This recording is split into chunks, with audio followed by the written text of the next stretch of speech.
Hi everyone, and welcome back to another episode of Hamlet at Home. Today we're going to be finishing up Act 4, so please turn to Act 4, Scenes 6 and 7.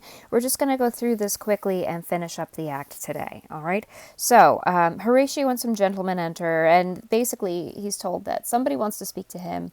They've got letters for him, and Horatio says, who would want to send me letters except for Hamlet? Hamlet is the only one who would ever send me a letter. The first sailor enters with a letter. God bless you, sir, and let him bless thee too. He shall, sir, and it please him. So God will bless me if it pleases him, right? There's a letter for you, sir. It came from the ambassador that was bound for England. If your name be Horatio, as I am let to know it is. An ambassador to England, it must be Hamlet. And Horatio reads this letter. We've got to go through it carefully. Horatio, when thou shalt have overlooked this, give these fellows some means to the king. They have letters for him. So Horatio, when you read this letter, direct these men who bring it, these messengers, to the king, because they have letters for the king specifically. Ere we were 2 days old at sea, a pirate of very warlike appointment gave us chase. So before we were on the ocean even 2 days, all right, this is Hamlet writing, before we were 2 days at sea, a warlike pirate ship started chasing us. Finding ourselves too slow of sail, we put on a compelled valor. So we were too slow to get away. We decided to fight. And in the grapple, I boarded them. So in the fight between the two ships, I switched ships. Okay, I boarded the pirate ship. On the instant they got clear of our ship, so I alone became their prisoner. As soon as I jumped over to fight the pirates on their ship sailed away, left the fight, and I was left as prisoner on this pirate ship. They have dealt with me like thieves of mercy, but they knew what they did. I am to do a good turn for them.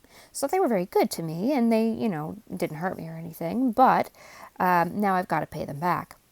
Let the king have the letters I have sent, and repair thou to me with as much speed as thou wouldst fly death. As thou wouldst fly death.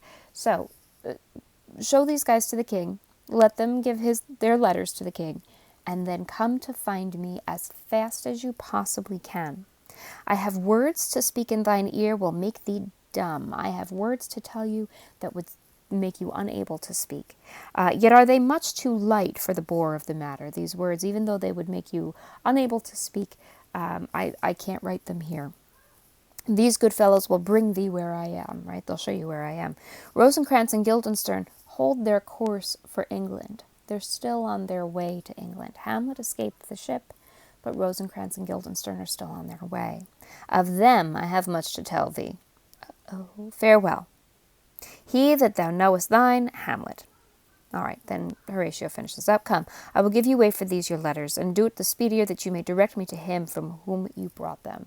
So I'll show you very quickly to the king, and then you've got to show me where Hamlet is. And they exit. That's the end of scene 6 in 3 minutes. Boom. All right, move on. Scene 7. The king and Laertes. This is where things get complicated. All right. The king, now must you your conscience my acquittance seal. And you must put me in your heart for friends, since you have heard with a knowing ear that he which hath your noble father slain pursued my life. In this scene, watch how Claudius is manipulating Laertes. We already know that Laertes is suffering. Let's think about his internal conflicts right now. Laertes comes back from France to find his father murdered. His sister has gone insane. And he doesn't know who to blame for this. He thinks Claudius must be to blame because Claudius is the one in charge, right? And then watch what Claudius does. He's going to manipulate Laertes to try to get him to kind of focus all of his revenge, all of his anger, all of his grief toward Hamlet. Think about how brilliant Claudius is in this. Not only is he escaping now with his own life, he's making sure Laertes doesn't attack him. Laertes doesn't try to take the throne. Remember that everybody, all of Laertes' entourage, was clamoring for him to become king, right? So Claudius is protecting his throne. He's protecting himself. He's protecting his image.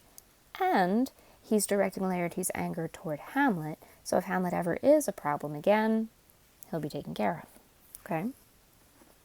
Laertes responds, "It well appears, but tell me why you proceeded not against these feats so crimeful and so capital in nature, as by your safety, greatness, wisdom, all things else, you mainly were stirred up. What took you so long to react? Why didn't you do anything when you saw there was a problem?" And Claudius responds, "Oh, for two special reasons, which may to you perhaps seem unsinewed, but yet to me they're strong. So they may look like weak reasons to you, but they were important to me. The queen, his mother, lives almost by his looks, and for myself, my virtue or my plague, be it either which, she is so conjunctive to my life and soul that, as the star moves not but in his sphere, I could not but by her." So Gertrude loves Hamlet so much, and she dotes on him so much, that if anything were to happen to Hamlet, Gertrude would be bereft. She would be beside herself. And Claudius can't bear to hurt Gertrude. The other motive why to a public count I might not go is the great love the general gender bear him, who, dipping all his faults in their affection, work like the spring that turneth wood to stone, convert his gyves to graces, so that my arrows, too slightly timbered for so loud a wind, would have reverted to my bow again, but not where I had aimed them. So, the other reason I couldn't do anything was because the general public loves Hamlet so much that even though he is guilty and has done horrible things, the love that they bear for him is going to keep them from truly seeing what he has become and what he has done. So I had to be very careful. Remember that whole not put the strong arm of the law on him, or put the strong law on him? Claudius knows he's got to be very careful here, because if he is too harsh with Hamlet, the people will be angry with him.